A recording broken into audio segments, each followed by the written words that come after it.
High command വിളിച്ച കേരള നേതാക്കളുടെ യോഗത്തിൽ നേതൃമാറ്റം ചർച്ചയായില്ല. കേരളത്തിൽ ലക്ഷ്യം തെരഞ്ഞെടുപ്പ് മാത്രമെന്ന് നേതാക്കൾ. തെരഞ്ഞെടുപ്പ് തന്ത്രങ്ങൾ യോഗത്തിൽ ചർച്ചയായി. വരുന്ന തെരഞ്ഞെടുപ്പിൽ UDF കേരളം തട്ടിയെടുക്കുമെന്ന് കെ സുധാകരൻ.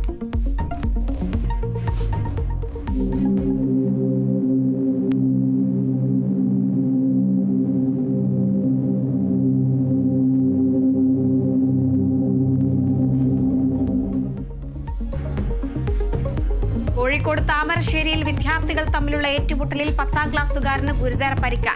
പരിക്കേറ്റത് പാലോറക്കുന്ന് സ്വദേശി മുഹമ്മദ് ഷഹബാസിന്. സംഘർഷത്തിൽ കലാശിച്ചത് ഫെയർവെൽ പാർട്ടിക്കിടെയുള്ള തർക്കം. 5 വിദ്യാർത്ഥികൾ കസ്റ്റഡിയിൽ. കാസർഗോഡ് സ്കൂളിൽ 10ാം ക്ലാസ്സുകാരുടെ യാത്രയെ ആഘോഷമാക്കാൻ കഞ്ചാവ് എത്തിച്ച കളനാട് സ്വദേശി പിടിയിൽ.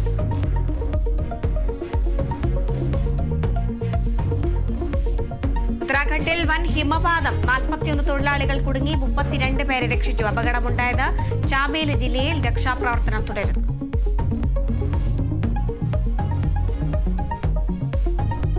വെഞ്ഞാറമൂട് കൂട്ടക്കൊലയ്ക്ക് പിന്നിൽ വൻ സാമ്പത്തിക ബാധ്യതയെന്ന് പോലീസ്. പ്രതി അഫാന്റെ മൊഴി പുറത്ത്. മുത്തശ്ശി സൽമ ബീവിയെ കൊലപ്പെടുത്തിയത് മാതാവിനെ നിരന്തരം കുറ്റപ്പെടുത്തിയതിനാൽ എങ്ങനെ ജീവിക്കുമെന്ന് ഫർസാന ചോദിച്ചതിന് പിന്നാലെ കൊലപ്പെടുത്തിയെന്ന് മൊഴി.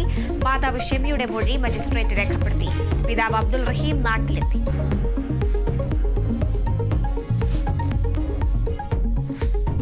മുണ്ടക്കൈ ചൂരൽമല പുനരധിവാസത്തിന് ഭൂമി ഏറ്റെടുക്കുന്നതിനെതിരായ ഹാരിസൺ മലയാളത്തിന്റെ അപ്പീലിന് സ്റ്റേയില്ല. ഏറ്റെടുക്കുന്ന ഭൂമിക്ക് പണം നൽകണമെന്ന ഹാരിസൺസ് വാദം ഹൈക്കോടതി അംഗീകരിച്ചില്ല.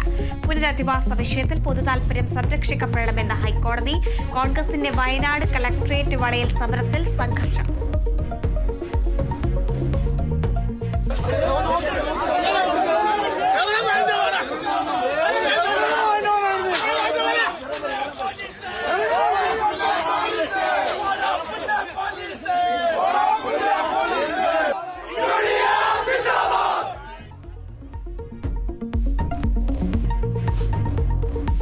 ശബരിമലയിലെ പുണ്യം പൂങ്കാവനം പദ്ധതി അവസാനിപ്പിക്കാൻ ഹൈക്കോടതി ഉത്തരവ്.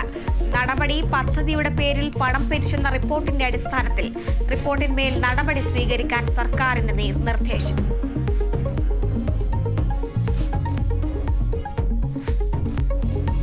കോട്ടയം ഏറ്റുമാനൂരിൽ ട്രെയിനിന് മുന്നിൽ ചാടി അമ്മയും 2 മക്കളും ജീവനൊടുക്കി. മരിച്ചത് പാറോലിക്കൽ സ്വദേശിയായ ഷൈനി. മക്കളായ അലീന, ഇവാന എന്നിവർ. ജീവനൊടുക്കിയത് കുടുംബ പ്രശ്നങ്ങളിലെന്ന് ബന്ധുക്കൾ.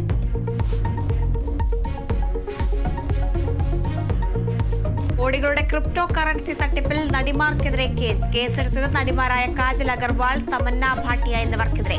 പുതുച്ചേരി പോലീസിന്റെ നീക്കം. 60 കോടിയുടെ തട്ടിപ്പ് കേസിൽ കമ്പനിയുമായി നടിമാർക്ക് നേരിട്ട് ബന്ധമുണ്ടോ എന്ന് അന്വേഷിക്കും.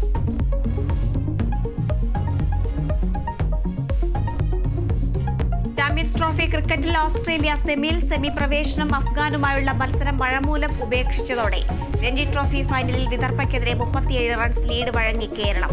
379 റൺസ് പിന്തുടർന്ന കേരളം 342 റൺസിന് പുറത്തു.